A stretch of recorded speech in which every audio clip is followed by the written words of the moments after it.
waana wanaagsan daawadayaal halkan waa janaalka Ubaal News qodobada wararka daawad doontaan waxaa kamid ah madaxweyne Xasan Sheikh oo booqasho rasmi ah ugu ambabaxay dalka Turkiga ra'iisul wasaare Xamza waxa uu magacaabay la taliyaal iyo agaasimayaal iyo xubno kale xooga kala duwan waxa ay ka soo baxayaan dib u habeynta hay'adda NISA iyo dagaalka hoose ee ka dhaxeeya mahasalaad iyo VAD qaybta dambe warkeenan waxaad ku maqli doontaan dowladda Soomaaliya shatiyo ay siisay laba bangi oo caalami ah hadda waa kuwa bangiyadaas dalalkeesa laga leeyahay qodobadaas iyo qodobo kale ayaad ku daawan doontaan warka janaalka Ubaal News fadlan daawada hadda nagu cusubtahay nagu soo biro kamid noqo saaxiibada helo wararka aanu ku baahina janaalkan aragtidiina halka oo sanoo ugu reebo muuqaalkana si share gareeya laagtiinana waa inoo dhiirigelin haatan ku soo dhawaada qodobada aad maqasheen oo faahfaahsan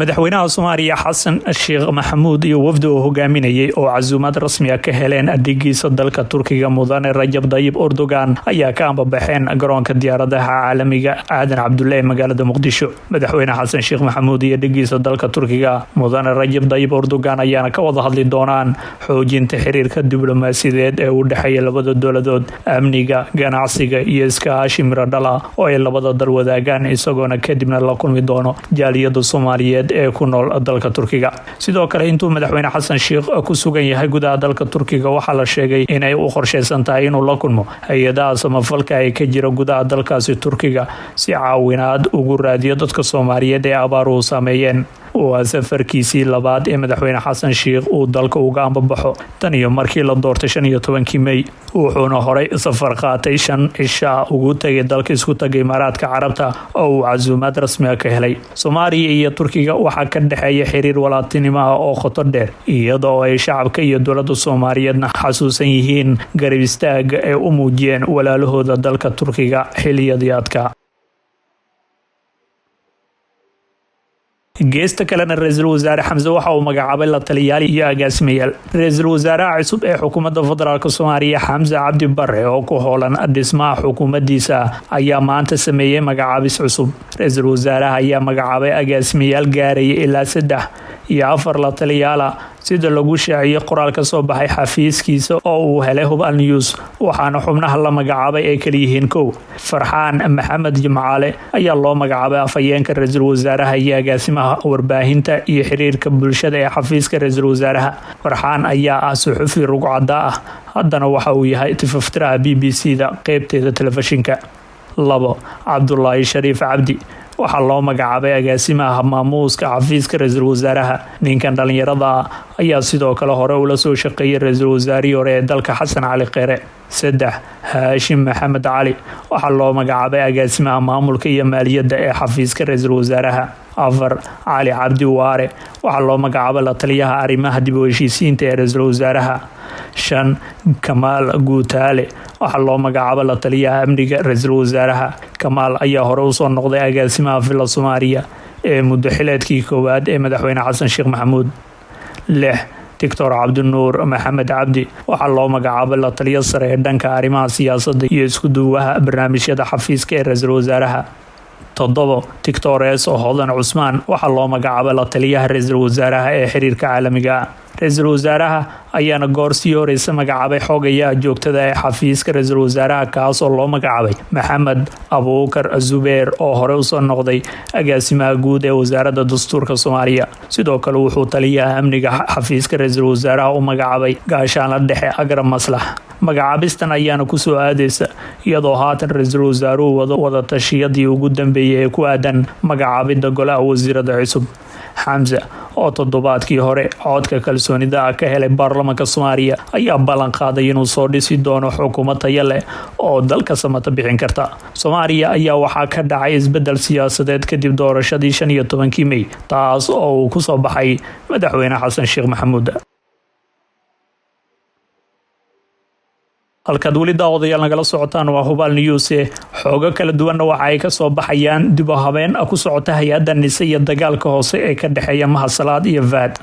agaasimaha cusub ee hay-adda nabad sugidda iyo sirdoonka qaranka Soomaaliyeed NISA Mahad Maxamed Salaad ayaa dib u habeen xoog leh ku wada hay-adda NISA kadib markii uu xilkaasi la wareegay 29 May ee sanadka 2022. Xogta la helay ayaa sheegaysa in Mahad Salaad isbedelo waaweyn uu ku bilaabay hay-adda si uu meesha uga saaro habkii ay u shaqeynaysa 5 sano ee dowladda Farmaajo xilligaas oo uu awood ugu sareysan lahaa Fahad Yaasiin Xaaji Daahir.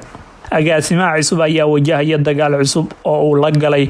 agaasimihii hore ee wareysi uu bixiyay oo ugu baaqay saraakiisha NISA inaysan wax sir ama xog la wadaagin Mahad Salaad isagoo ku eedeynayay inuu la shaqeeyo kooxda Al-Shabaab. Mahad Salaad oo madaxweyne Xasan Sheekh aad ugu dhow ayaa loo dhiibay shaqada ugu adag waxaana isagoo waqti iska lumin si degdeg ah u bilaabay nadiifinta hay-adda iyo sidii uu meesha uga saari lahaa saameynta Fahad Yaasiin.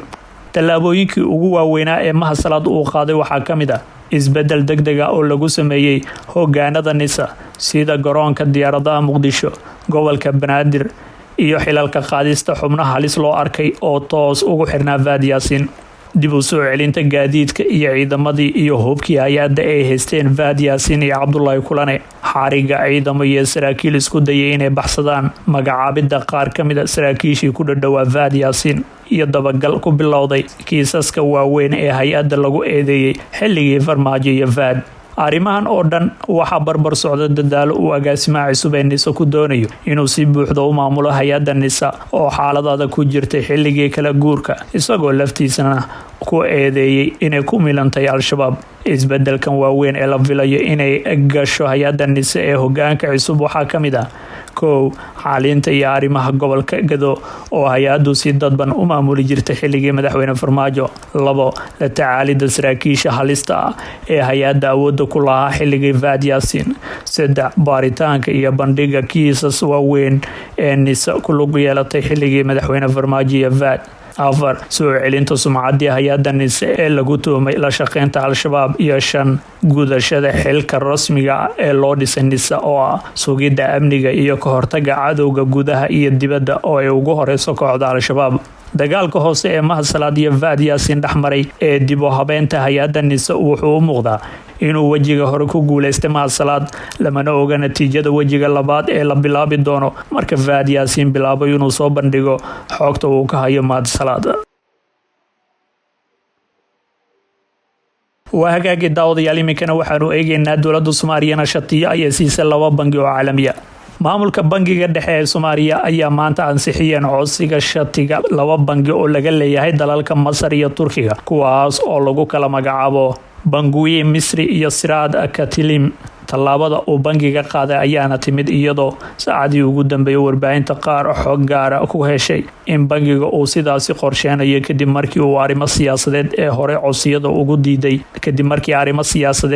codsiyada bangiyadaasi ugu diiday dowladii madaxweyne Farmaajo. guddiga bangiga dhexe ayaa qoraal uu soo saaray ku sheegeen in 2 bangi ee mareen hanaan qoto dheer oo socda bilo lagu eegayo codsigooda. guddiga bangiga dhexe wuxuu go'aamiyay in 2 bangi ay buuxiyeen dhammaan shuruudihii looga baahnaa ee shatiyada waxaana la ansixiyay codsiyadooda. 2 bangi waxay hadda laamo ka furan karaan kana howlgali karaan Soomaaliya ayaa lagu yiri war-saxaafadeed ka soo baxay bangiga.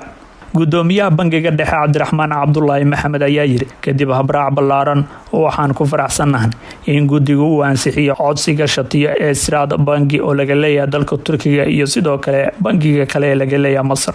bangiga dhexe ayaana sheegay in 2 bangi ay yihiin kuwa xoogan oo qiimo ku dari doonaan horumarka qeybaha maaliyadda Soomaaliya kana qayb qaadan karaan kobaca dhaqaalaha dalka. 2 bangi ayaana noqon doonaan 2 bangi ee ugu horeysay caalamiga ay ka howlgali doonaan Soomaaliya, taas oo astaan u ah guulaha isbedelada qaybta maaliyadda Soomaaliya waa sidoo uu sheegay bangiga dhexe. madaxweyne Farmaajo iyo maamulkiisa ayaana dhowr jeer hoos iskaga dhigeen arrintan iyadoo sababta ugu weyn ee ahayd bangiga Masar sabab la xiriira xiisada Qaahire ee Addis Ababa ayaa loo hakiyay. sidoo kalena ganacsatada bangiyada Soomaaliya ayaana dhankooda taageersanaa diidmadaasi iyagoo ka cabsi qabay inuu tartan culus ka dhasho taas oo saameyn ku yeelan karta ganacsiyadooda. Madaxweynihii hore ee Soomaaliya Maxamed Cabdullaahi Farmaajo ayaana aad ugu dhowaa dowladda Itoobiya taasoo diidaneed in dalalka saaxiibka laha inay dhinaca kale soo dhaweystaan dowladda Masar oo ay xurguf xoogan kala dhaxayso. Waxaa jira kala aragti duwanaan la xiriirta bangiyo iyo shirkadaha caalamiga oo dalka ka howl bilaabaan